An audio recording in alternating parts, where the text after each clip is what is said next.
One of the real propaganda sources in news is CNBC. They're basically a propaganda arm of the federal government. And they came out with an article this week called, oops, where are we? Why are we having this interesting story problem here? Oops. A little technical problem, people. Hang on one second.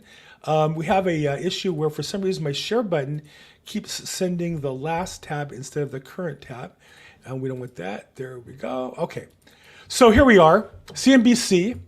And the article is the housing market explained in 6 charts. Now, I will say that, hey, good for them. They're trying to break it down to data rather than make up some phony story like they do regularly. And then here's an interesting key point, though. The housing market looks far different than it did when the pandemic was just starting. Interesting they note that. So here's the 6 different charts. Interest rates have jumped up during the period. That's because the federal government is stealing your money by inflating it away and use the pandemic to seize control of the economy. And that's what's happening in that chart. From 2020, you can see where rates went up to where they are today. Home prices have jumped up as a result of inflation. No mystery. Just like when you play Monopoly, you throw money in the board, prices go up across the board. Affordability goes down when you take money and give it to your good friends. The other people don't have as much money. The people who don't have money can't afford to buy a house. Therefore, housing affordability goes down.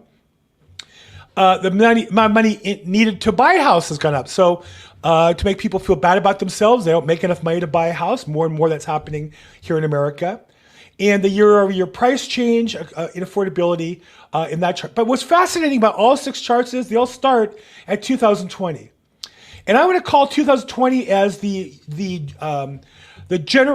genesis year, the year 1 for those government powerful people who took over our economy. They forced us to wear masks.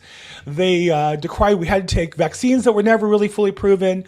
And then they destroyed small businesses, favored large businesses. And so here we are in 2020 and Shazam, interest rates are higher.